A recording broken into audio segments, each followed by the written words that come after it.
पिछले क्लास में मैंने सबक नंबर 5 पढ़ाना शुरू किया था। इसका उन्वान था, सबक का नाम एक देहाती लड़की का गीत, जिसके शायर जनाब अख्तर शिरानी साहब हैं। उनके मुताल्लिक़ बयान किया था, उनकी शायरी, उनके हालात ज़िंदगी और उन्होंने कौन कौन सी किताबें लिखे, दीवान लिखे, उसके बारे में बताया था। आज नज़्म की तरफ हम लोग आ रहे हैं। बच्चे गौर से सुने और खूब ध्यान दें। सुनो, एक कोई गांव की लड़की गा रही है, फ़िज़ा पर, बस्तियों पर, जंगलों पर धुआंधार एक बदली छा रही है। छमाछम मेह की बूंदें पड़ रही हैं कि सावन की पड़ी कुछ गा रही हैं। हवा की सरसराहट है कि फितरत पुरानी ज़िंदगी दोहरा रही है। ये घर ससुराल होगा शायद उसका, जब भी माँ बाप की याद आ रही है। जब भी मसरूफ़ है आहो फ़ग़ा में, जब भी गमगीन लय में गा रही है। शिवाले में गजर भी जाग उठा, ठनाठन ठन की आवाज़ आ रही है। कोई चिड़िया निकलकर घोंसले से घने जंगल में मंगल गा रही है। कोई बकरी कहीं करती है में, कोई बछिया कहीं चिल्ला रही है। मगर इन सब से बेपरवाह वो लड़की बराबर गीत गाए जा रही है। ये पूरी नज़्म है जो मैंने पढ़ी आप लोगों के सामने। अब इसका मतलब बयान करते हैं, समझाते हैं। गौर से सुने बच्चे। सुनो, ये कैसी आवाज़ आ रही है, कोई गांव की लड़की गा रही है। दूर से किसी लड़की के गाने की आवाज़, दूर से किसी लड़की के गाने की आवाज़ आ रही है, जो बहुत गमगीन अंदाज में कोई गीत गुनगुना रही है।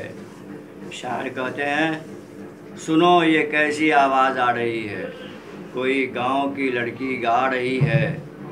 फ़िज़ा पर, बस्तियों पर, जंगलों पर धुआंधार एक बदली छा रही है। आसमान पर काले काले बादल छाए हुए हैं। मौसम बिल्कुल ठंडा है, सर्द हवाएं चल रही हैं। छमाछम मेह की बूंदें पड़ रही हैं और बारिश भी शुरू हो चुकी है। जैसे सावन में न रुकने वाली बारिश होती है, उसी तरह से लगातार मुसलसल बारिश की बूंदें ज़मीन पर पड़ रही है, जिसकी आवाज़ें भी छमाछम की आ रही हैं। हवा की सरसराहट है कि फितरत, हवा में एक तरह की ठंडक है, सर्द हवाएं चल रही हैं और सरसर कर धीरे धीरे चल रही है हवा। लड़की अपनी पुरानी ज़िंदगी के बारे में गा रही है। ये घर ससुराल होगा शायद उसका, जब भी माँ बाप की याद आ रही है। शायर कहते हैं कि शायद ये घर जो है वो उसका ससुराल है और उसको अपने मायके वालों की यानी माँ बाप की याद आ रही है। जब भी मसरूफ़ है आहो फ़ग़ा में, जब भी गमगीन लय में गा रही है। वो रोने धोने में लगी हुई है, रो कर गा रही है, बिल्कुल सैड अंदाज में, बिल्कुल गमगीन अंदाज में। इतना खूबसूरत मंज़र होने के बावजूद भी, ठंडी ठंडी हवाएं चलने के बावजूद, बादल लगने और बारिश होने के बावजूद भी वो बहुत गमगीन लय में कुछ गा रही है। शायर कहते हैं कि यह घर ससुराल होगा शायद उसका, ये घर जो है वो उसका ससुराल है। उसको अपने माँ बाप की याद आ रही है और वो रोने धोने में मसरूफ़ है, इसीलिए वो गमगीन लय में कुछ गा रही है। शिवालय में गजर भी जाग उठा, शिवालय मंदिर, गजर घंटा, मंदिरों में घंटे बजने की आवाज़ें आ रही हैं। ठनाठन ठन की आवाज़ आ रही है।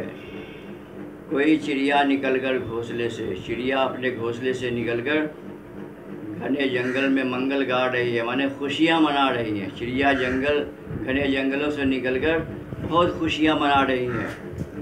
कोई बकरी कहीं करती है में, और बकरी के बोलने की आवाज़, में की आवाज़ भी आ रही है, दूर से आ रही है। कोई बछिया कहीं चिल्ला रही है, और कोई बछिया भी अपनी आवाज़ में शोर मचा रही है, हुल मचा रही है, चिल्ला रही है। मगर इन सब से बेपरवाह वो लड़की बराबर गीत गाए जा रही है। लेकिन उस लड़की पर इन सब की आवाज़ों का, इन सब बातों का कोई असर नहीं है। वो सिर्फ अपनी धुन में गाए जा रही है और अपने माँ बाप को याद करके गमगीन अंदाज में, गमगीन लय में वो कुछ गा रही है, अपनी आप बीती सुना रही है गीत के ज़रिए से। और इसी तरह वो लगातार गाए जा रही है। ये छोटी सी नज़्म है जिसका इख्तिताम हुआ, आज ख़त्म हो गया। दूसरे क्लास में इसके अल्फाज व माने बताएंगे और कुछ कवायद के हिस्से हैं, इसमें उसे भी बताएंगे। आज के लिए इतना ही सबक। बच्चे इसे खूब अच्छी तरह से पढ़ेंगे, याद करेंगे और गौर व फिक्र करेंगे।